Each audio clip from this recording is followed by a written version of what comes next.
Expected to make it, so Logical Raptors fanatic. shoot trying to miss. Like every shot Logical Raptors fanatic. try to make it, so I was gonna act surprised. A fun guy. Obviously, Logical Raptors fanatic. love the game of basketball. I mean, it's just more questions you have to ask me in order for me to tell you about. Logical Raptors fanatic. I just can't give you a whole spiel. I don't even know where you're sitting at. Salute, real ones. Mike G back here with Logical Raptors fanatic.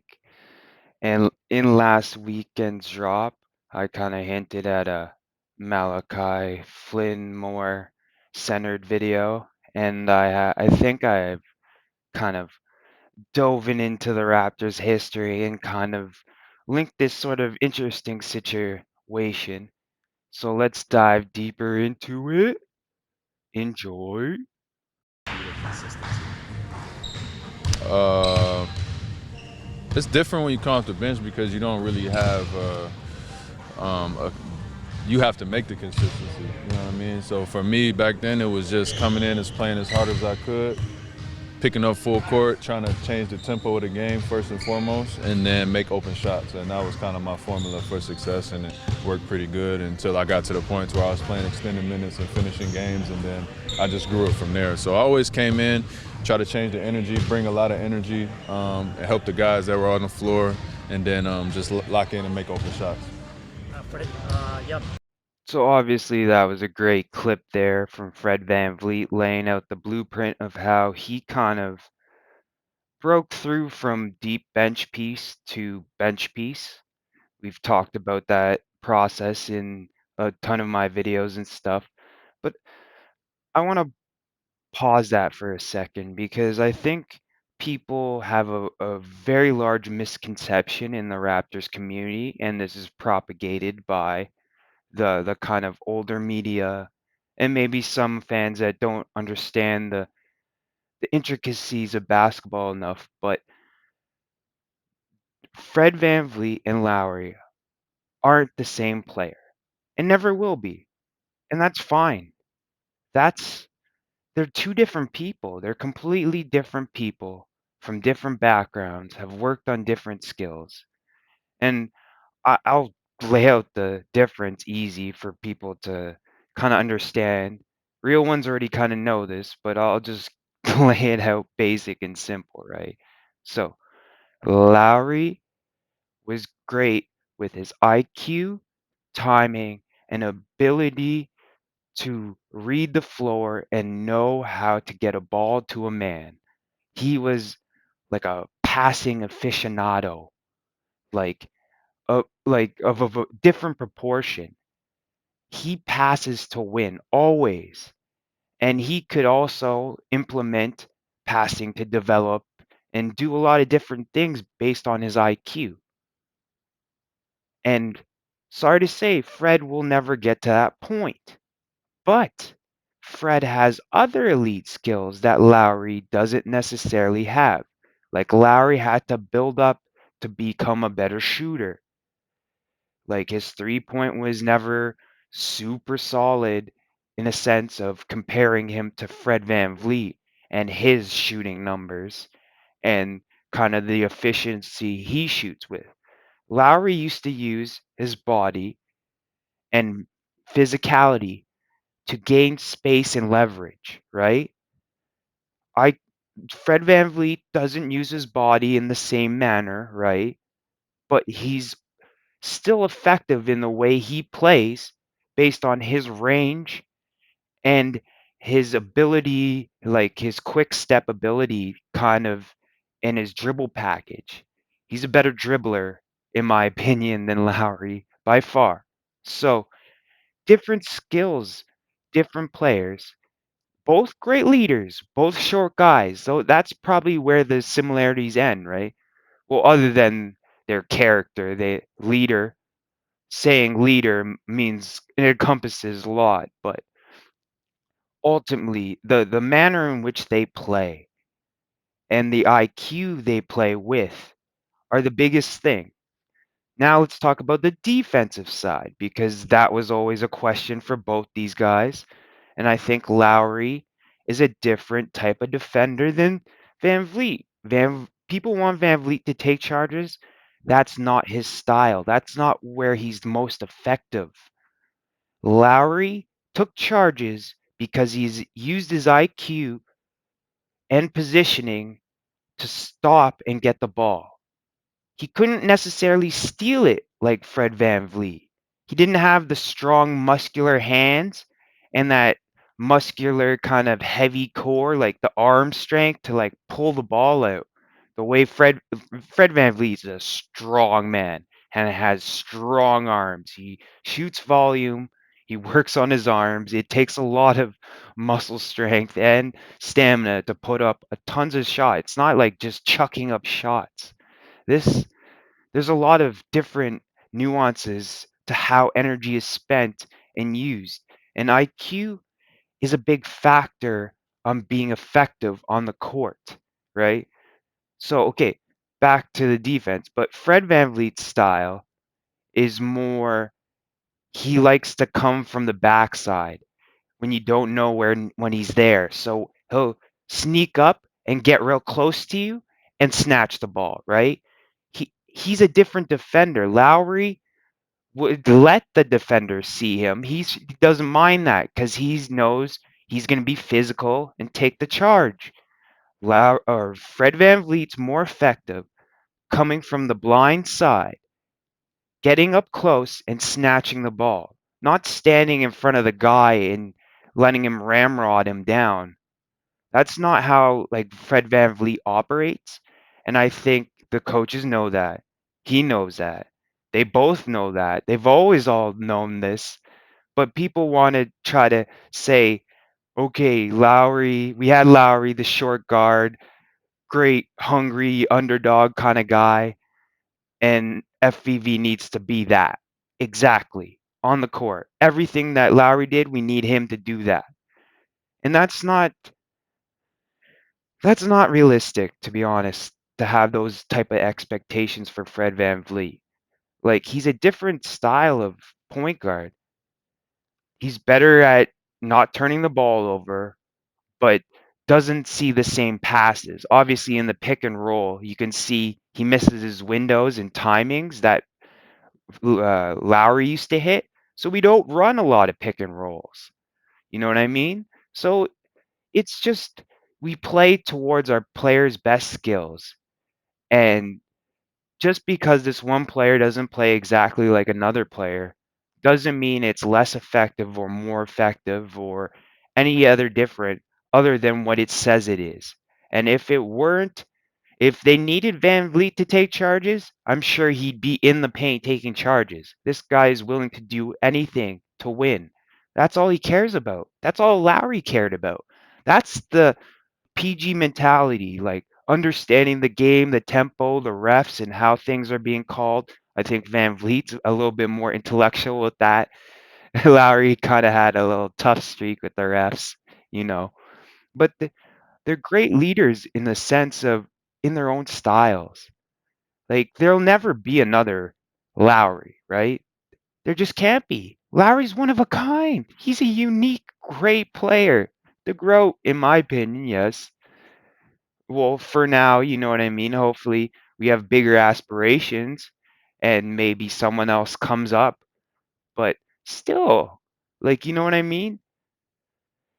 And Fred VanVleet's a great, unique player with his own different story and life experiences and different plays he's learned through the years and different things that make him also great, right? I think we need to just stop expecting someone to be someone from our past and know that that's just a base model. You can never have the same exact two players again, but you can have players that are similar in style but have different strengths and different weaknesses and stuff. And there are different people altogether. Like no two people are the same. It's like in life. Like people think they need to take life and apply it to basketball and understand these guys as people in a sense. Like these aren't mindless robots that just function based on logic and purpose. These are human beings. They have different intricacies, they have different wants, they have different dreams, they have different type of families, different type of upbringings. And I think we need to be mindful as them as people and not expect one guy to be another guy and discount his whole story and timeline and everything he's done, right? So let's just get into it now. So as you can see, obviously, Raptors players comparison theory is not comparing and saying, okay, we're looking for the next Lowry and we're looking for all his skills. It's a mentality. I'm gonna go through it obviously. So sorry for the little rant on, but I think we need to set the table clear on what kind of video this is, or else I think people will go into it thinking like, oh, like making these connections that aren't meant to be made, right? So okay, let's get into the first piece here. A great clip. I'm gonna start trying to do this every slide, kind of pull out a clip. So enjoy. The draft, man. So you went 20th, right, to Toronto? 20th, yes. 20th? Yes. Okay. And so Toronto, for me, I mean, obviously you played there, but it has a very, very good reputation around the NBA as far as like the front office and the management and how they treat the players. And they kind of look for like a certain guy. Like they go after good people, like genuine good Right. people. Right. Like how was that kind of building your first, 4 seasons in the NBA? Like how did that help you? I mean, I know I was drafted by San Antonio, and they love guys who are like on time, hard workers, yes sir, yes ma'am type of guys, like Yes. really straightforward guys. And I feel like Toronto's kind of the same way. Like, do you think being at a place like that, kind of helped you mold you into who you are today? For sure. It definitely taught me how to be a professional. My first 2 years, I didn't play too much. So I was able to learn from Cal Lowry, DeMar DeRozan, Corey Joseph, who else? We have Serge Ibaka. Those guys are Louis Scola. We had so many good pros that they probably didn't teach you like, oh, you should do this, but they led by example, getting work on their body, putting them extra shots. It was a lot that I was able to learn from these guys, and now I'm the vet now on the team, so it's crazy. So No, I know. I'm just trying to do that. I'm just trying to do that for the young guys, show them how to put in the extra work and have the results show for itself.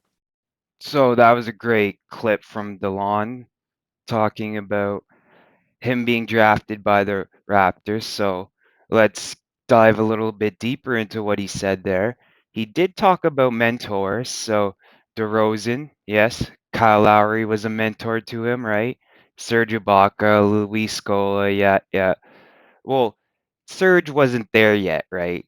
He came later, and that's an interesting video for the future, But speaking of videos, yes, this video actually dovetails into the roadmap video I laid out in the timeline, right? So, well, a lot of my videos did. So, obviously, that year we traded away Grievous Vasquez, which we touched in the Rudy Gay to OG Anunoby and Gary Trent Jr. trade tree video. And obviously, we talked about Norm and all his statistics, and we kind of went through his time in Toronto. So we kind of understand that part, right? Corey Joseph, we talked about in the roadmap video. We traded away Gravis Vasquez, which was kind of a rookie, or sorry, a mentor bench piece, right? A great solid vet that is used, like we said in the beginning of the roadmap video, used to gain a higher seed in the regular season by playing well against. Well, I didn't add this point, but I'll add it here. Playing well against trap teams, so lesser competition. Rookies find it hard to get up and want to battle the lower grade teams like vets do. They understand it's a hard work a hard hat, lunch pail mentality. Like lunch lunch pail. All right. Anyways, you get my point, right? So it's it's about the work, right? You got to come in, put the effort. No matter who the opponent is, you always have to keep the focus up and the effort up. And I think we were missing that last season. Hence, we lost a lot of games we shouldn't have lost. So Masai signaled that he thinks that we're good enough core wise to gain a higher seed in the East, and we're looking to cement a higher seed in the playoffs to have a better ability to gain more experience in a deep playoff run. So eventually that all works towards a championship, right? And that was the roadmap thing. All right. So DeRozan, Lowry, yeah, we get it. Well, I think when you look at a rookie and when he's drafted into the team he's drafted, you have to look at the guards on the on the roster, right? To see who's ahead of him, who's his mentors, what he's kind of has to come up and beat. He has to beat out either Corey Joseph or T. Ross to get bench time, right? So that's the kind of battle he's in. He's also got to beat out Norman Powell. But I think there's this weird thing with first round picks where they feel secure, like, hey, I'm a first round pick. I got this locked in contract. Like I'm good to go. And I think the hunger level is a little bit different. Like they don't push as harder to develop in those first couple years as some of these hungrier guys, right? Even Kalo. Kalo didn't develop till later. We got him at 26, right? Like people want to talk about, oh, Fred VanVleet's too old or something like that. Fred VanVleet's like 28 now in 2022, right? And he's one season into having the keys, right? And Kalo got the keys about the same age, 27, 28. So like I don't understand like this rush to push people up through the ranks when we've shown the ability to develop over time properly and build these guys into proper pros, knowing their roles, how to win, how how to have that effort and stuff. And I think that's why Masai is key on great leaders and mentors on the team to help ensure rookies continue to grow and develop in the right way. And I think winning also pushes that growth as well, right? So we drafted Delon Wright after the year we kind of sputtered a little bit. We hit a roadblock in the plan based on chemistry, right?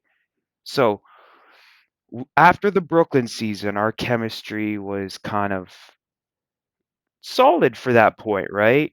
We kind of were starting to know the team and get to know each other. It was kind of like the first year this kind of team was showing like put together in that formation because Rudy Gay and Andrea Bargnani were big pieces of Colangelo before Masai. And obviously Andrea Bargnani got flipped that summer that Masai came and he wasn't even played a minute for Masai in a sense. But okay, let's get back to the point, right? So DeLon Wright, it matters kind of these years also, but I think he felt secure. So let's go through his numbers a bit here and kind of talk about it, maybe dissect what kind of player he was. And so first season when we drafted him, he was 23. So don't think like because you're a first round pick, they're all like 20, 21. DeLon Wright was a little bit older in the sense of first round picks in a sense of what normally people think of them. All right. So, okay. Played position, yeah, point guard, 27 games, obviously like a deep bench role. We were a playoff team at that time, so rookie minutes were limited to blowouts. And if you impressed when the coach went searching one night, then you popped, then you get in. But it's weird. Dwayne Casey had like a way of developing where he didn't trust the new skills and wanted to kind of conform players into the boxes and into his schemes and try to be rigid with the system, thinking that like the point guard, shooting guard, like bring the ball up all the time and stuff. We went through it in the Nick Nurse deep dive. Great video, by the way. Still continues to prove out. We're gonna touch on some coaches at the end here, but let's continue on. Okay, so one game started, yeah, minutes played 8.5. So not a large sample size, not too many games, not a large sample size, right?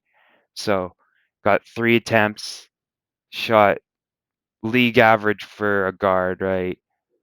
3 point. This is even like really, you can't even look at this number. They're barely an attempt and to make it, like you can't look at that. Okay, so see 2 pointers, okay, okay. All right. Free throws, not bad. Okay.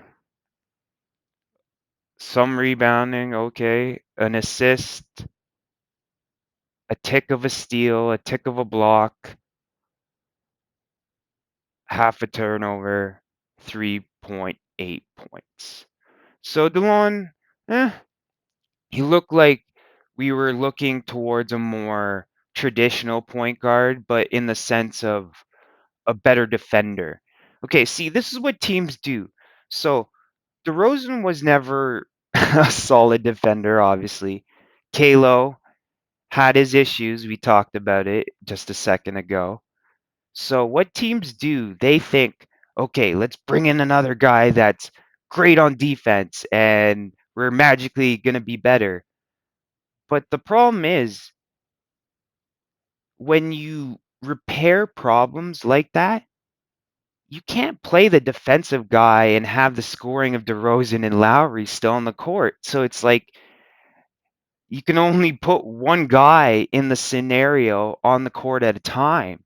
So unless you build a guy that has defense and the scoring ability that those guys have, you won't really see that effect. You'll see a sloppy, weird, skewed thing. And most teams, that's their philosophy for building teams. Let's keep our starters the way they are and just get a talent that offsets them, and thinking that's how you improve roster building and develops like a cleaner, more thorough roster when it's about developing and developing from the start, right? And I think Masai's shown that he picked guys that have great like size and stuff and length and defensive ability. So DeLon was a decent defender, but I think his IQ and mentality were wrong for the point guard position. He didn't have enough of edge, like a dog, and he wasn't smart enough. You could see he would make certain boneheaded mistakes all the time and never really learned from them, right? And that's the thing. When they see you can't learn from a mistake, that's when you start kind of questioning his place in the system. And that's, I think, one of the key triggers of looking at this player comparison of are they improving in places and stuff? And if they're not, then you could be the next Delon Wright too. So we'll continue on.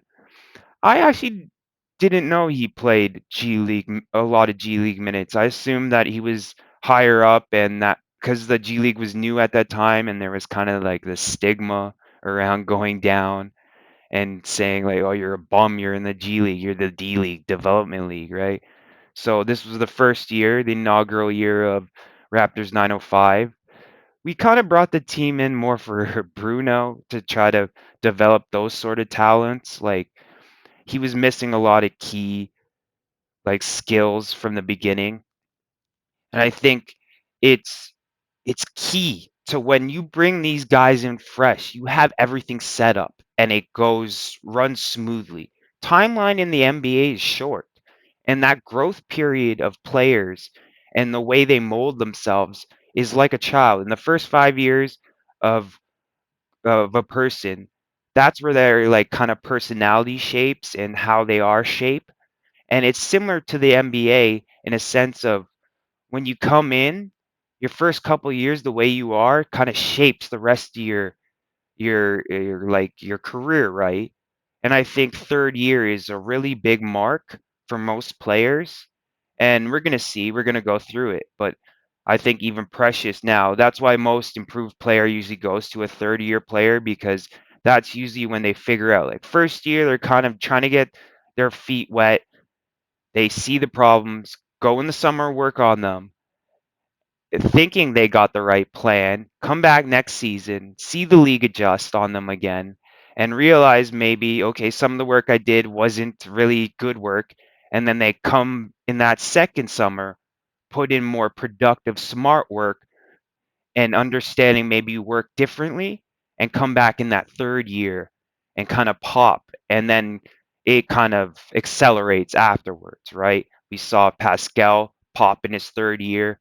We saw Fred VanVleet pop in his third year, which we're going to go into. But okay, let's continue here though with his G League stats here. So it was a rough G League. So we didn't have the system in place yet, and I think we need to keep in mind of yes, this was a great team. We won a lot of games that year, but our development system, the way we run it now, the hybrid system where we have guys shuttling up and down, wasn't built out properly yet. It wasn't trusted properly yet by the players, and they weren't fully invested in the idea of what we were trying to do.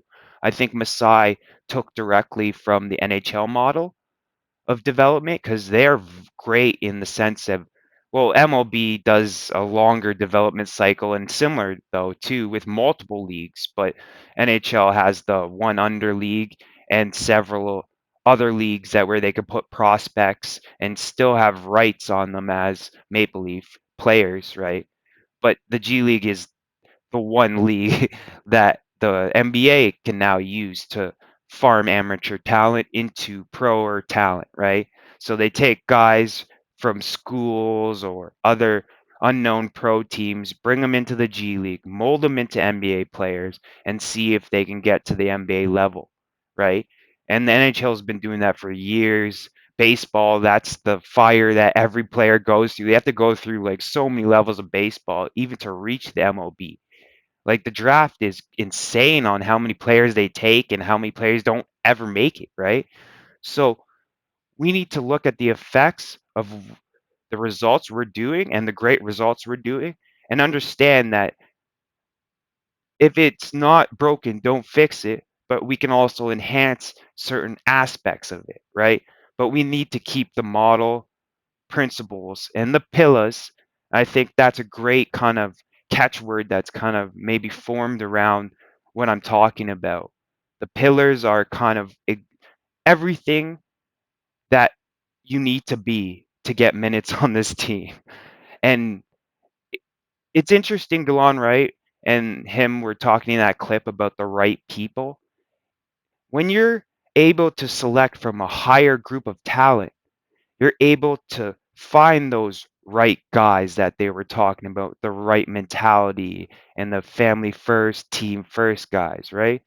But we were talking in my last video about how when the cupboards are empty and you don't have assets and the pickings are small, you might have to overlook different character flaws or look to maybe try to get more upside on a development skill to make it even slightly effective. But you can understand the talent pool in the first round is a lot higher, right? And I think Masai started molding the culture. Each pick needed to have the character, the defense, and the size, right? I think that's what he was going for at that time in the early picks because this was his second pick after Bruno. And it's funny how these kind of were the two picks that didn't work out. And we're gonna get on to Flynn eventually in this whole series, but the part when I might not even get to Flynn because it's kind of getting long, right? But let's look into his G League skills because we've looked at a lot of G League numbers and we know the triggers, we know what type of numbers we're looking for, okay? So games played 15, game played started, or sorry, game started 15. Minutes played 35.7. So starter role, like we usually put our G League guys in. They don't play much on the big league the first year, but they get tons of G League minutes, right? More attempts, tons more attempts, right? So 5.36. So obviously he's able to get to the rim a bit more in the G League. Maybe his shooting was a little bit better. Yeah. All right. So like, see, this is where you can't take this number. It's too small of a sample size, but this one's a little bit bigger. So, okay, maybe he has a three ball. So they're looking at a defender with three ball that has been played point guard to contrast away from obviously Lowry, who's not a great shooter and a defender, right? See how that works? They're trying to mirror like the kind of talent like that in a sense to cover weaknesses, but we'll get it into more of it. All right. So his two pointers looked okay. See, like I said, he got to the rim more. Obviously, 603 looks like that's not a lot of mid-range shots. That's obviously closer to the basket, higher percentage shots, and that's the outcome of that. He's getting a diet of both, obviously. Um, Free throws, okay. See, look, they improved like with a more sample size, better rhythm, he sunk more of his free throws with a bigger row. Okay, so he's looking decent so far. Okay. All right. So offensive ribs, defensive ribs 4-1, and total ribs 5. Not bad for a guard. Like we were looking, obviously, Champagny and Banton have way more height and like kind of know-how on the defensive end, and we're getting like 8 rebounds total, you know. So you can estimate where he is prospect wise, right? Assists 6.5, really decent, nice. A a, a healthy number, right? Steals 1.6, blocks 0.6. So it looks like his defense is transferring. Okay. Okay. So he does have some defensive skill. Yeah. Okay. And 17.7 guard. So like, okay. Okay. Not bad. Not bad. Not bad. So obviously we're gonna look to keep him on the roster, and you know what I mean? And I think ultimately T Ross in this year, kind of his decision was made. We're going to get to that point eventually, I promise. We're going to get to the point of the decision. But T. Ross's decision came this year when they decided whether he was a long term prospect or not. I think they felt Norman Powell was a better prospect, even though Terrence Ross had that 50-point game and stuff. I think it's about building that consistency. You want to start to build that consistency so then you can rely on the consistency. And those are the people that get paid, that can prove consistency and be relied on. And that's, I think, money talks a lot and, or says a lot, sorry. Money talks and says a lot. And I think we need to be key on that. And I've always kind of been key on salaries and knowing kind of impact in a sense, engaging value like that. It was weird. Like this year, I actually called um, Bismack Biyombo getting that crazy contract and DeMar DeRozan coming back on the max when people thought I was crazy for saying DeRozan was going to get a max and Bismack Biyombo was for sure coming back no matter what price. Which, so yeah, like this has been an interesting year for Delon, but next year the competition gets turned up. So, all right, now we're getting to rookie Fred VanVleet, which was not drafted and signed as our 15th man. He kind of had to battle out a lot of more experienced guys at camp and stuff, and he was actually the Champagne of this year, right? And obviously, I think all the guards were still there from the year prior, so 6 in total, plus now vanvleet. So a 7th guard. The roster had 7 guards, 2 starting and 2 benching, and 3 prospects. And the guard comp got turned up quickly. And I think that's always key with how we develop. We develop in a competitive like style where we bring in maybe a multiple kind of prospects and let them battle it out. And I think the competition pushes players to be better. And I think the competition between the players is kind of like this mini pressure test to see if they can handle kind of the pressure of bigger things and stuff, right? So it's all stepping stones, right? You have to not skip steps. That was key. Like Rico said in his development truth bomb, which we went over, right? He said it's key about not skipping steps, right? So let's go into Fred VanVleet's role in his rookie year, age 22 when we got him. So actually younger than Delon when we got him.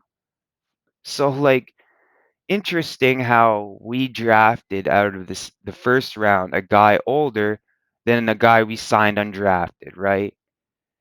And see, I think people need to recognize that age is kind of just like a barometer number and experience and stuff, the type of experience you've had, where you've had that experience really matters. And I think the numbers are less evident because you could put up crazy numbers on a team that's not really teaching you the right stuff, right?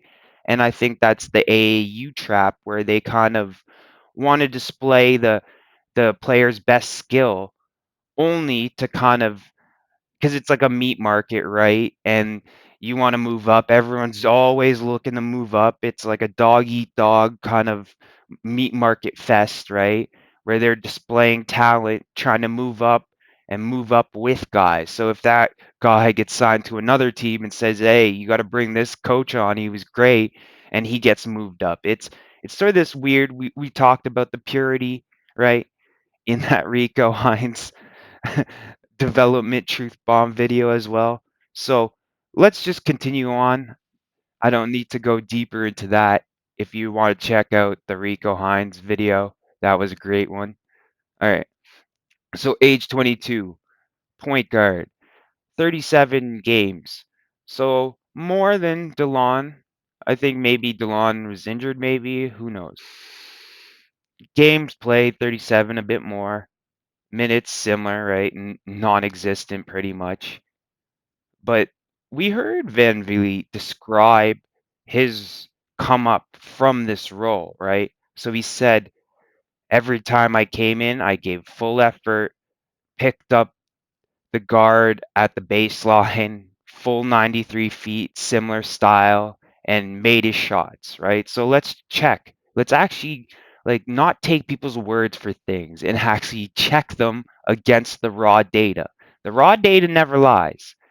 Only people that don't understand it and are presenting those numbers and have a misinterpretation of the raw data can lie. So that's where numbers don't lie, people lie in a sense. Well, not like purposely or maybe sometimes, who knows, but like you know what I mean? They don't mean to kind of try to focus in on a number and not really understand how the data is collected and what it actually means in the sense of basketball. So 3 ball, yeah, okay. Okay, see? Okay, so let's continue. So he got similar attempts. His field goal average was pathetic. Obviously, his 2 pointers weren't even. Yeah, he has a problem getting to the basket. We know that. But okay, let's continue. 0.3 and 0.8 at 375, not a large enough sample size to take into account. Okay, we'll move on. See what I'm saying? His two-pointer tanked his thing because his inability to kind of get to the basket. Okay, because of his height in the NBA. Okay. Free throws, not enough to sample size. I'm not even gonna look there. So rebound, barely an assist, half a steal, a tick of a block for 2.9 points. So you could see that, yeah, his percentage was down on the same similar attempts that Delon got and stuff like that. So I think this was a really on Casey too, and the the depth of the roster or the rotation, right? 7 guards, man. He's barely gonna get time. This is blowout time here, probably mainly, right? And it's not enough to go on. Like small sample size, people get tricked. That's how people get tricked. Like they think, oh, they look at just the average of a 3-pointer and like, oh, Van Vliet's wet. Or like Delon Wright had 380, he's wet too. But then attempt numbers are very, very key in how you're played on the court. They're not going to let you hit over 5 threes at a ridiculous clip before they start defending you differently, and then your number is going to be different, right? So people that shoot volume and still have a great clip means that they're able to shoot those threes even with defenses keying on and knowing that they're shooting that three. And I think that's a big key. We need to sometimes understand that the league adjusts against different things. And it's about the ability to then hit that wall, but then jump over it like Pascal has, right? Let's get into a clear example of this. So the spin move, right? The spin move was deadly in his third year, the championship year, crushed it in the finals. Kind of had that spin move going still, but then the league slowly started to catch on and learn how to hedge against the spin. And without another move, he looked, and this is where all the Beyblade talk and he sucks, he's a faker, and all that kind of stuff came in. He was hitting a wall, the league adjusted, but then he jumped over it with a mid range, a nasty, wet mid range now. And those people that thought he was just a Beyblade didn't have a clue what they were talking about. So understand that when certain players are working through things, this is part of the process. And it's the ability to learn from mistakes and get better that will keep you on this team for the long haul, right? So this is just his starting gauge, right? His field goal percentage is just abysmal, but he needs to start developing it, right? That's the point of this, right? We bring in guys, and I think Fred, and this was a big thing. Lowry really liked Fred. He liked his mentality. He saw dogs see dogs, right? If he plays this type of style I play and he makes the decisions that I kind of make, you can kind of see it and like it and really like understand the guy and bringing him close and feeling that intelligence from him create this bond, I think, between them that is still so strong even today. They are like brothers. They talk multiple times a week. They are seeing each other multiple times a year, even though they're not on the same team and stuff. They're talking about games similar to DeMar. And I think that closeness and chemistry, like friendship, really matter. And I think we can see it between Fred VanVleet and Pascal. They went through the fire together and they've always been able to kind of like rely on each other. Like MJ used to say it like a lot of the time, like hey, I can do all this stuff, but I need another guy to come with me. I need another guy. And until Pippen wasn't that guy, he didn't really win a lot, right? And he knew that. And I think making that friendship even better stops the friction and the ego politicking and stuff, because the your two best players are truly friends and want to see each other do great. And if they have a certain mentality with each other, that squeezes out and bleeds out into the other guys, right? They see how they treat each other. I need to be treating my guys like that. You know what I mean? And it's a natural feeling of guys that stand on the same pillars, the same principles of hard work, not talking the ish. You know what I mean? Just real people that care about putting in the work and taking care of their family, right? That's what we're talking about. And hitting a guy like Van Vliet out of an undrafted kind of momentum, I think it was really interesting. He had a couple stories about his first year here in Toronto, and I'll lay them out. They're pretty great stories, not gonna lie. But so when he went to work out, he wasn't invited to the Columbine or anything. He's his small frame wasn't seen as NBA capable, right? But the Raptors have great scouting and development. So then when he was trying out for teams, people didn't even know who he was. He'd walk in the door and people have no clue who Fred Van who. And the one place that he came and they knew his name, they were prepared, they knew all about him, talked to his coaches and stuff. And our assistant GM at the time, Dan Tolsma, met him, made him feel like a real player. And I think that really helped him make his decision after to come to us. And it's funny, I'll bring in another story. I actually saw one of Van Vliet's runs. I'm not a big March Madness person, but I did check it out this one year and I really wanted to get a gauge of what it's like, and you know what I mean, just to have a great idea. Like if you always say no and never really look at things and keep an open mind, you never learn anything truly, right? So I was just keeping an open mind, and I was watching this team, Wichita State, just give it to these higher seeded teams, and the announcer kept going off like Van Vliet, another assist, another bucket, and he was playing like finals. Fred was playing like that in the NCAA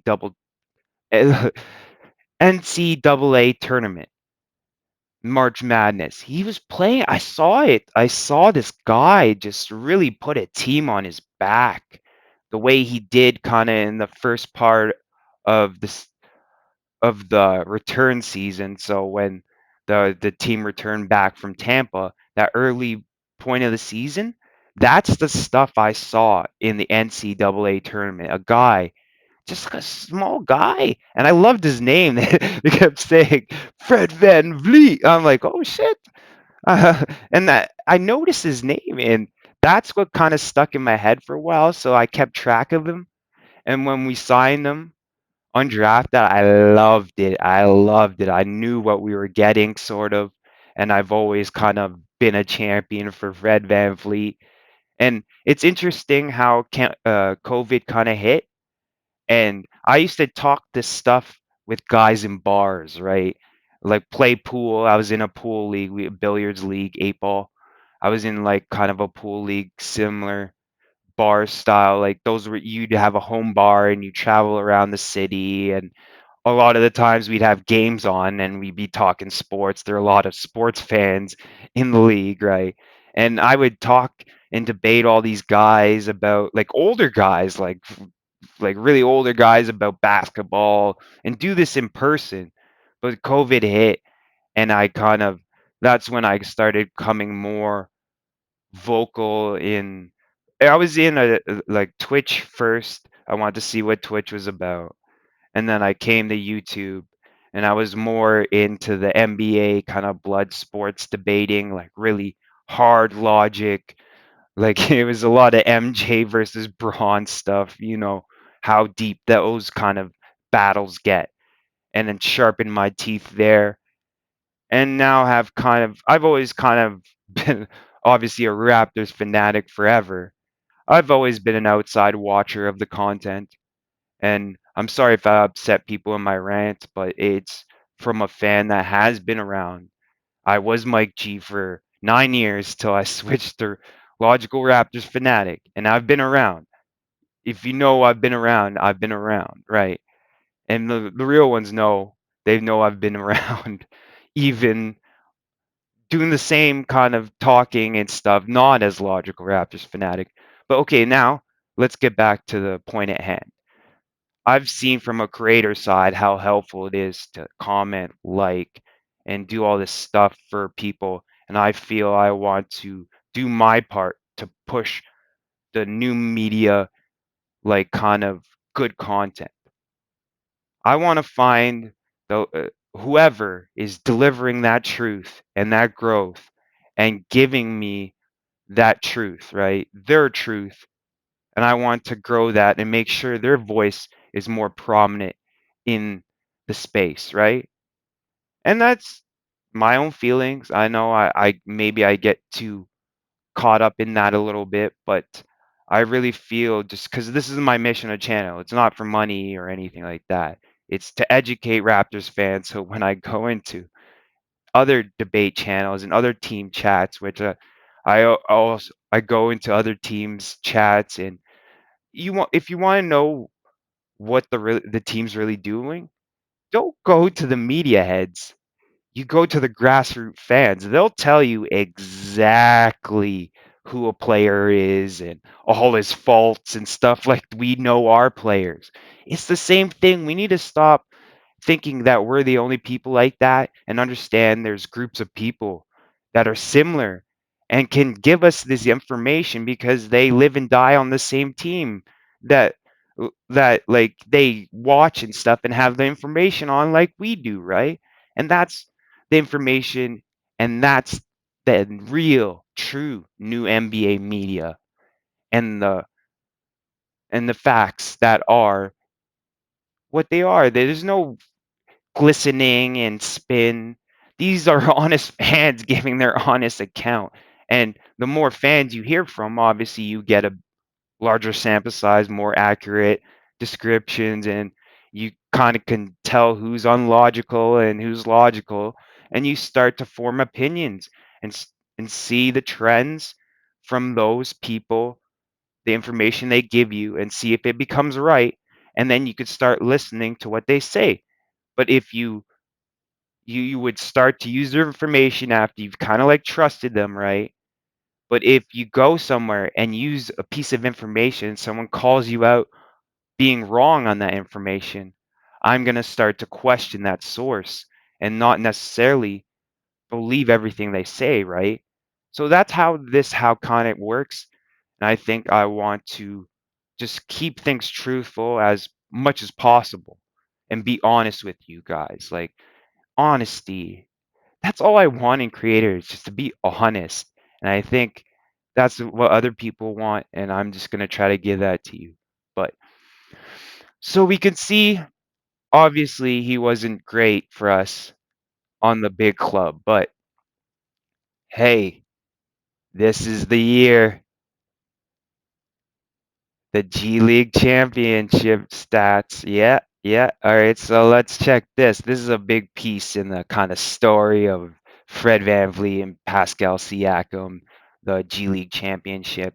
And I'm gonna actually carve out his actual place in that, because I think people don't know the actual details and context of that, and I think that's the purpose of me doing my videos, adding that context so people can adjust their opinions to more correct kind of thinking off the facts. You might not share the same opinions as me, but you can still understand what I'm saying off the data, and maybe you make your own decisions. That's fine. I'm fine. Everyone's different. Like I said, we need to start thinking people are different. Not everyone's the same, man. Not everyone's going to see these numbers and see the same things. I see what I see, and that's what I'm offering. So let's continue though. So 16 games started. So similar to Delon's kind of first G League season. And he did play with this team during the season, but I think it was already past the point of like where it became a fact. I want to continue on. So minutes played, 3 minutes less. Okay. Oh, up the temps from obviously you can see how the system goes and how this all works, right? So field goal 404. Yeah, okay. 3-pointer. Oh, hey, okay. 407 on a bigger sample size. See, like he's 40 points, like or 0.04 points higher pretty much than Delon Wright on the 3 ball in the G League. So, and we're going to look at his 2-pointers. Okay, we know how Fred VanVleet is, and it looks like an improvement. See, this is what I'm talking about. When he gets more reps in, well, smaller competition, obviously, but look at the volume. Volume matters. He's taking tons of twos here, and the the volume or the clip hasn't completely dropped out of existence, right? And he's putting in that work on his 2 ball to get up to a level that it's effective in the NBA. And that's what we use the G League for. We give them some burn in the big club to see where their weaknesses lie and then push them to the G League to give them the minutes to actually work on them where they're not working on those skills on the bigger club because we're too busy winning. And that's how we develop really early into our kind of winning culture. We we don't push expectations on these guys. They have their right opinion. Okay, and then I kind of got sidetracked, but there was another story. And he said that Fred VanVleet was really upset about being put in the G League. He thought he was an NBA player. And I think that's the edge, the want, the hunger. Lowry knew he was like kind of a champion and he wanted everyone else to know it, right? And that's the hunger, the edge your point guard needs to always want to continue. You need your point guard to be your most intelligent guy, always learning and always focusing and wanting to learn on the right things, right? I think obviously the point guard position is key for Masai. I think he sees the point guard as a very special position, and then he sees the 2 forwards as very special positions. And he wants them all three to contrast exactly the similar aspects, but have different elements completely, like different elite skills. Like he likes a kind of like rangy, quick forward, like Scottie Pippen, like Siakam, and then he wants kind of like a Jordan forward. Like that's key because in the new NBA, I think size and height matter, and we've seen that that's possible, right? To develop a guy that has those skills at the forward position and still have elite base. His name's the Claw, the Kawhi, right? And see, like people want to say, let's go get a superstar. There's a way to develop these guys, right? And San Antonio had the perfect model. But then talent drain happens. They didn't have the money to keep those assets in house. So when your guys do great things, and we're going to talk about it in a second. So let's continue on. But Jerry Stackhouse was the one that talked to Van Vliet about the G League and got his mind right. And I think this was a big moment for our G League and our whole culture and our like system that we have now in place that people trust. And this was a key moment that Fred Van Vliet needed to buy in and show the big club that he's better skills wise than the G League and he needs to be in the NBA. but also work on his leadership skills and stuff. They want to see him as a leader. They're testing his leadership, kind of his. But obviously, we know VanVleet's a great leader, but they wanted to see him adapt his personality because they knew the rep on him. He was a little bit short on his teammates. And he admits himself. He was a little bit more angrier. But I think when he came to the NBA, he realized from Lowry, talking to Lowry, IQ guy. And see, like people with great IQs and great knowledge, it takes another great knowledge and IQ person that they respect to kind of change aspects of their mind frame. So mentors are very key. Respected mentors are very key. You can't just bring in a guy that no one listens to and stuff. He's got to have some stuff behind him for anyone to even listen to what he says, right? They need to see the proof before I'm going to start listening to you, right? And I think Lowry got into VanVleet's head and told him the speech that Masai gave him the year before on changing his attitude. And I think it's funny how that works, how Masai gives Lowry the speech and then Lowry gives Fred VanVleet the speech about changing his leadership style and becoming a better leader, a more important leader, right? And I think the leader commands money because it's a big, important piece to the team. The leader pushes the direction of the team always. He's the pulse of the team. He needs to be the accountability of the team. He needs to be on people's backs when they're not practicing the right way or practicing hard enough. He's the guy in practice pushing that message, right? It's not about the coaches pushing that message. It's about the older vets and mentors on this team. That's how you run a coach. Like, know how like players turn off and don't listen to coaches? It's from that kind of drag out style, always harping, harping, harping. There need to be different voices and the right voices at the right times for different things. So it's key to have coaches, but it's also key to have those mentors. And I think that's where a lot of teams are missing the plot. They have a lot of young guys, great talent, but they don't have the right mentors and veterans to be in there, and then the coach gets less effective over time, and that's a whole mess. And I think Masai has seen it and knows it and has planned preemptively against it. All right, so let's continue anyways. For so much stuff, right? Just I'm getting off a little bit today. Sorry, guys, but it is some good stuff, I think. All right, so free throws. Yeah, okay. Mm, mm. See, that wasn't really a sample size, but even with, like I said, more rhythm and more attempts, higher clip, nice. So offensive rebounds and defensive rebounds. So Delon had 5. We could see that his height still affected him in the G League, but 3.5, it shows an ability to want to rebound at that height. Trust me. Those guys usually have like 1 rebound, you know what I mean? Assists, ooh, he's a better playmaker. Okay. Like Delon's assists were nice, but he's nicer. Okay. Steals 1.5. Whoa.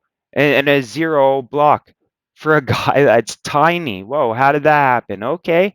So Fred VanVleet's got some defense. And I think that's where that disconnect we talked about in the beginning of the video. It's an IQ thing, snatching the ball. And you got it, you know. Well, also let me go into a little bit another aspect, I guess. Um Fred VanVleet's ability to read plays. Like the thing about Gretzky, he was great and the greatest. i- It's in his book, his autobiography, but his peripheral vision, the limit where he can see beyond like the front and see to the sides and stuff. He says it's on a next level to the point where he would know where guys are like way off on the sides and kind of know where they are and see where they are and play that way. But Fred VanVleet has a different, weirder skill, like in a similar fashion, where he can see one part of a play and know what they should run, like all the what it should look like and the structure and where the guys should go and stuff, because he's such a kind of aficionado with play sets and different things like that, and commanding, organizing, which he does a lot for us on offense. But on defense, it's his ability to counteract that ability of a point guard to organize and use different play sets. He blows up play. If you're using play sets, Fred VanVleet's coming for you, right? He's going to use his IQ. He's going to see one part of the play and know where he can get the ball. The ball's going to come around and he's going to get it over here. And he'll just blind on the blind side come on and know where that guy's going to catch it. And when he catches it, that's when he attacks, right? And that's the IQ of it. He doesn't need to use his speed or size. His IQ puts him in positions by reading small sections of the play and kind of having that peripheral vision and knowing where everyone is automatically, and kind of understanding the momentum of the play and where the ball is going to go based on where our defenders are and how they're going to play the play. And he comes in as like a safety net to kind of, if he sees an adjustment in time, he'll adjust to it and save us, right? And I think that's really key on his defense that people don't see. They just see his short and people shoot over him. But that's not in an IQ game where the defense and offensive sets are getting more complicated and more evolved, and players are getting more switchable and things are getting more complicated. You need IQ men to be there, right? To organize on offense, but also kind of counteract that organization on the defense. And I think athletic and ability and time playing basketball is a big key in that. So it's really interesting. Masai won't go for, like, in a sense, a point guard that hasn't played basketball his whole life. He'll do that with forwards because the glass half full, and we could talk about that another time when I do something in that mold. But for point guards, he likes them with as much experience as they can, running in playoff pressure moments and different things like that. And he wants to know that they they're equipped to handle any problem whatsoever. They're handyman, fix it, do it all guy for the team, right? The leader. That's what that role means, that commanding that role for us. Whatever we need to win the game, he needs to deliver it as the leader, as the safety net. He needs to either make the guy understand what he needs to do in the place to take over the game or shoot the ball himself, right? It's either or. He can do both. He can enhance our players more. He enhances Scotty's abilities more when he's playing with Scotty. So benching Van Vliet's crazy. Stop with this stuff, man. People, come on. Come on. Freaking guy was freaking 2019 finals MVP runner up for a reason. Like, in the contrast of how that award's been voted on in the past, the reason why Iggy got it, because he stopped LeBron, the best player on the other team. So people laughing and saying, "Oh, it was a nothing vote." There were reasons behind the vote, and he deserves the title that he gets. He was the main deterrent against Curry taking that series. That was the only person taking that series. Clay was barely there and doing anything. KD, yes, if he came in, would have completely changed the series. But other than that, they didn't really have anyone else. They had injured the the greater in numbers. They weren't greater in numbers when they had to bring on another hefty contract that people want to do to us, and depleted their depth out because they couldn't retain rotation pieces and different things based on the salary. Like, getting a big three depletes the rest of your roster strength. That's why big twos work, because the salary dynamics ensure that you're able to spend enough money in other areas to make a complete team. those players just need to be good enough. Those two guys, right? That's what it's about. They need to have the right characteristics, the winning skills. But there's so many. I'm not.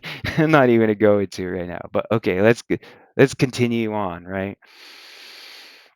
So yeah, steals. So his defense played through.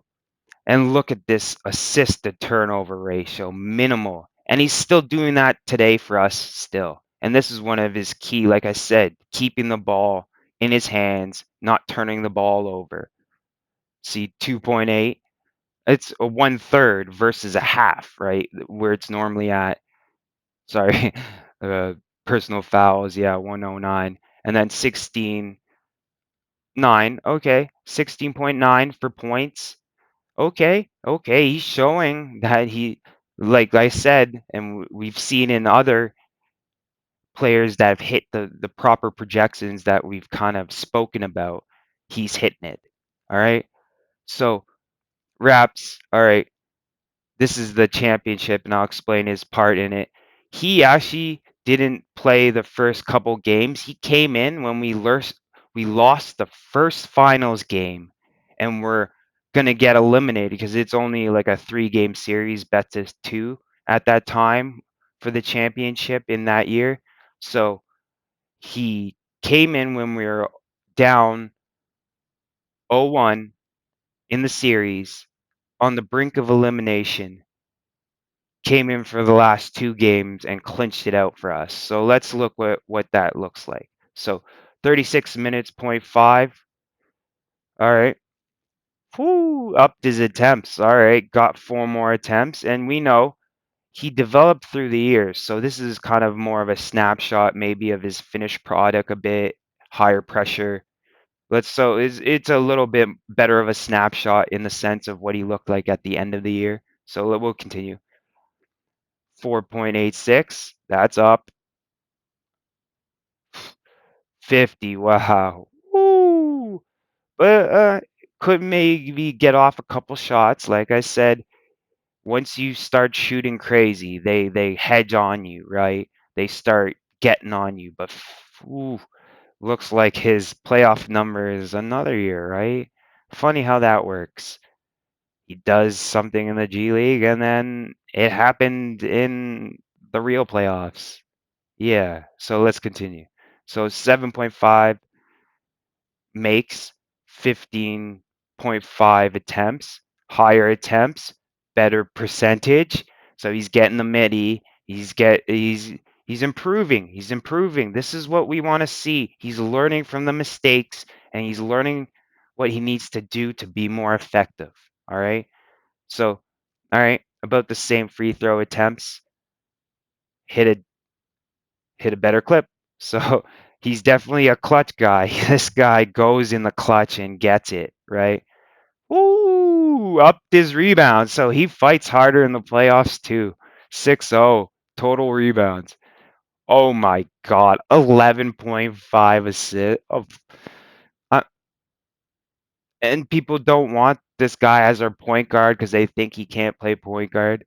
Like, he does have skills. He's not the best NBA point guard based on his size and ability to see the floor, but his IQ, he knows where people are without having to see them. So he does have some ability at point guard. Not the Lowry ability, but some ability. So let's quit with he's not a point guard because he he grew his whole life as a point guard. He only became a shooting guard because he realized Lowry wasn't going anywhere, and if he wanted to play more minutes on this team and get to the point where he wanted to be, he needed to complementary complement our best player and sacrifice. That's that's the essence of winning, and this guy is a winner. Winner. That's all he does. Why are people wanting to trade him? Oh my God, it's insane. All right. So let's continue here. 1 steal, okay. Yeah, the playoffs are a little bit harder, a little bit tougher, yeah. All right, but up this points, got the chip. Look at that. Woo! Woo! And the turnover rate. That's what in the clutch. Oh my Jesus! This man should have almost won Finals MVP if Spicy wasn't even better, man. And people were doubting Nick on sticking with this guy through the tough times and the baby and stuff, and knew that in the finals this guy turns it up, up, up. So that little vote wasn't just like a complimentary but a flattery vote. It was based in substance, and he's shown this before. This man has shown it at every single level. You don't think he's heard you're too short? Like everyone's told him he's too short his whole life. And that's why he has this chip and hunger and this ferocity and want to learn better and not let his size be a detriment for him on the court, and has the IQ to make it so. So, all right, let's get into Delon Wright second year and Fred VanVleet comparison in his second year, but I want to play a clip first. Do you have a favorite season in Toronto so far? Probably my third year. That was really when I would say had my breakthrough year.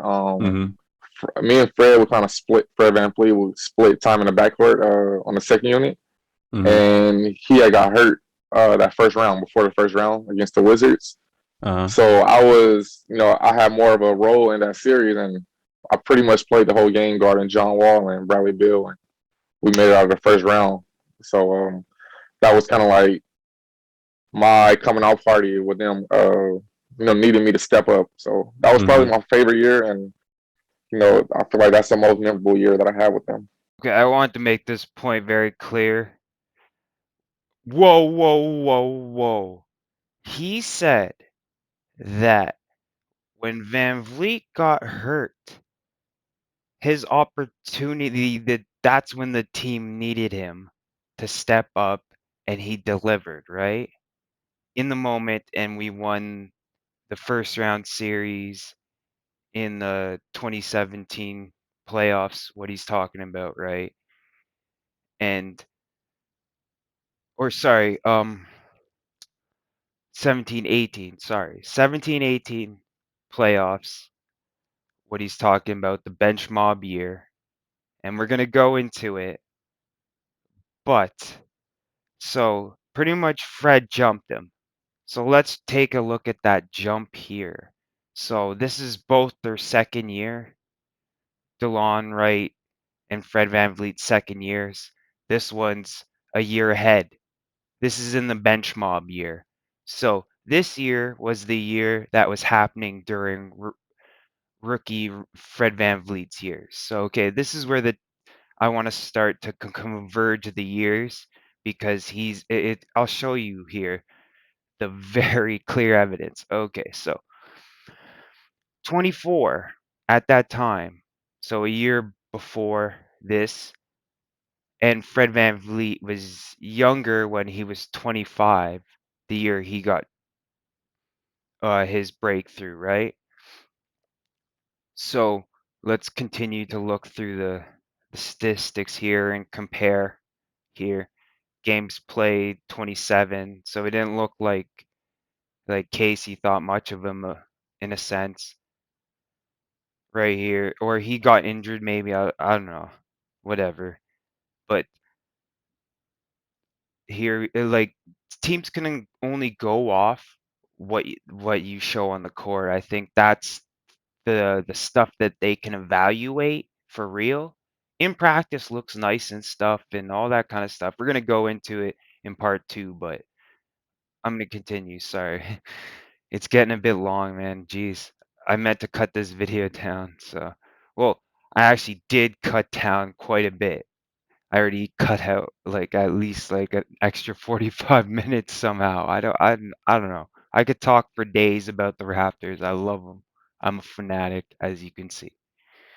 All right. So minutes played. See, like Fred VanVleet was getting more minutes. And this harping back to the original clip of Fred VanVleet, what he said. I came in, I put full effort, picked up full court, and made my shots. And then I started to close games. So these were the extra minutes. Dwayne Casey was very rigid. So, like on the big club, you could see like minute allocation, very specific stuff.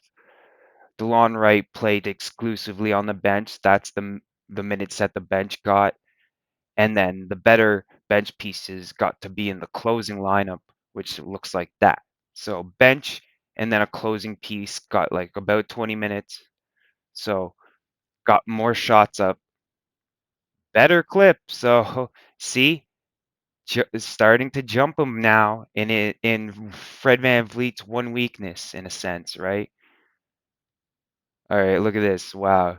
Jacked up threes for VanVleet, volume wise, starting to show that he can take on volume in the NBA. Delon Wright still like nothing regarding volume, and his clip went down. Jeez. All right. Oh, wow. Jeez. Fred, man, don't do this guy like this. 414 on more volume. You can tell they brought in Delon Wright out of the first round and as a shooter and a defender, but we can see who was the real shooter and defender of the two, right? And so let's go 2 points. See, it's climbing, it's catching. Same volume, catching. He's catching them. So pretty much he got a bunch, same amount of twos at that same scheme. I told you, Dwayne Casey is very specific with his schemes and all this stuff. So a lot of these numbers will match out in a similar kind of way. But Fred VanVleet was used as a closer, got a couple more three balls for that reason. Like he said, came in, played 93 feet of defense, and hit his shots, and he started to close. And that's what that looks like, right?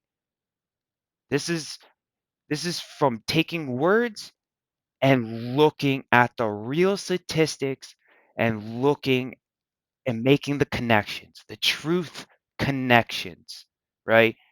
And so now, let's say when Van Vliet says something else, maybe you should listen because he was dead on with what he was saying, right? And that's how we need to keep account of people and just understand we're all humans and we're growing. We can get better and understand more. And if we're willing to keep an open mind, we will grow and be better people. And I think ultimately we need to keep that in mind with every person on this team, no matter what age, whatever. They're growing, they're a young person in their 20s. Like, imagine being hypercritical of 20-year-olds and how their personalities are and the meticulousness that they're like, the pettiness that's flung at them as young people is ridiculous. And the pressure would crack normal people in a second. And these guys are made out of like steel in a sense to even deal with most of this stuff. And I think I really love DeMar for his championing of mental health in players and letting people know these are real people. We have real problems. Money doesn't fix everything. Money isn't the solution to everything. Trust me. And I think that's maybe the essence of not wanting this to turn into like a money grab, and I want to keep it pure and clean, like the way the Raptors develop.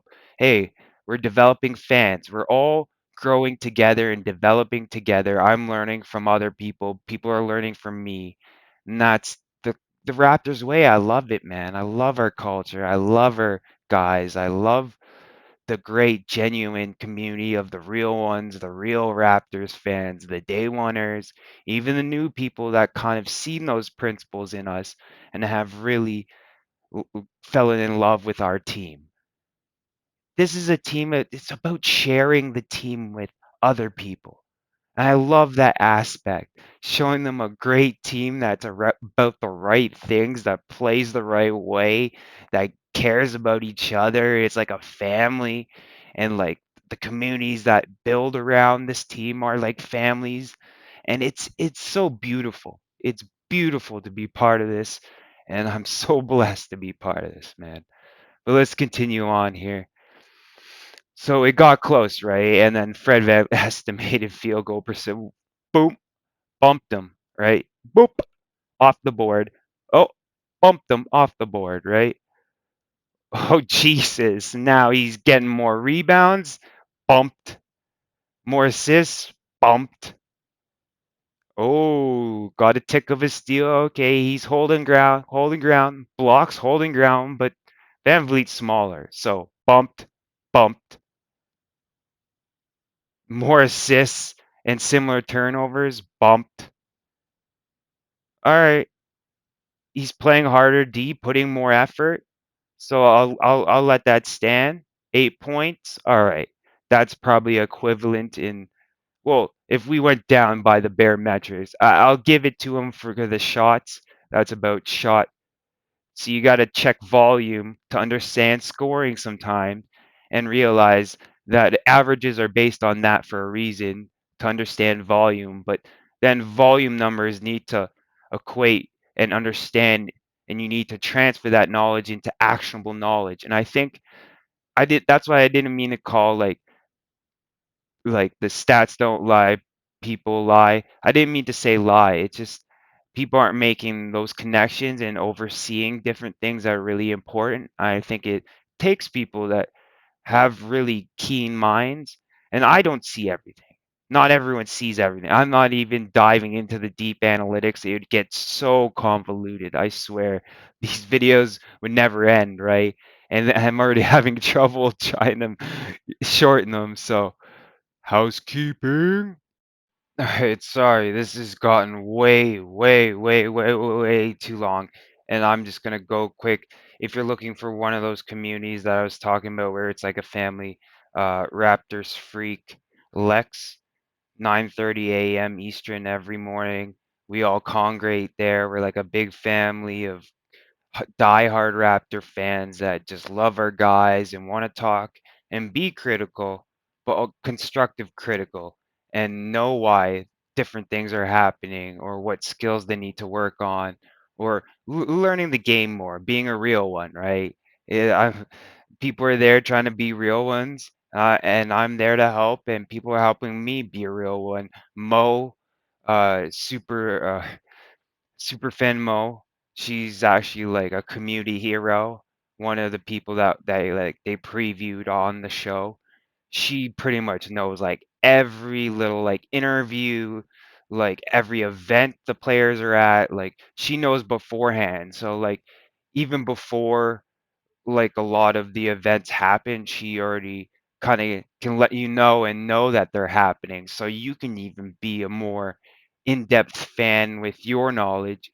Lex has got the Twitch Scotty thing where he's really like there for Scotty during his Twitch streams and stuff. So he has a real great insight on Scotty as like a person where he's a little bit more loose and more himself on his Twitch. So that's also a great knowledge drop. Also has great ref reports. He's also starting to continue to, well, develop. Like I'm developing, he's developing. We're all trying to develop, right? That's that's the mindset. Like like I said in my rant, growth and truth right in the center, and I believe everyone should stand by that. And I didn't mean to like downput anyone by claiming Chev's the champion of that. I just think just the truth part really bigly, because he just says it like it is, and he's using his IQ to tell people that. And that helps people grow their understanding of basketball, right? And I want to offer that, not like a rant style. I'm not trying to copy him or trying to steal his viewers, or I just love his content. I'm a fan. I did originally say, you could look back at my stuff. I'm a true person. I wrote in his comment section, and I said the way he kind of has latched on without hard visual presentation, just off voice and truth. Like, I was a big radio guy. I used to like to listen to the radio in the background while I do things. And I used to listen to a lot of sports radio growing up. So he kind of touched a nerve with that because I've always been a Raptors fanatic, right? And the only place to really get that kind of inside news back then was on like the radio, sports radio, where they would talk. Two guys are talking like guys do, right? About sports and talking about different things. I didn't have a clue whether they were saying the right things or not, but I would try to make those connections and stuff and try to learn the game more. So I've listened to a lot of sports radio, and I didn't think I think it died out. I believed it died out, but discovering Chev's content and being a Raptors fan, it's almost like a magic moment of a flash of genius where I can make my own way doing what I want to do, but the audio part is still so powerful. It's a powerful tool. Audio is still a powerful tool. I don't need to jazz up production and have crazy videos and like doing all this crazy stuff on the screen to have people listen and enjoy my stuff. And I just wanted to say he's the champion of that in a sense for me and what I want to provide people growth and truth through audio format and showing you the raw evidence on screen. I'm trying to collect more clips to kind of give you more context from the players themselves. I think that adds a great element. And I just want to say salute real ones, logical Raptors fanatic. Mic drop. Mike G out.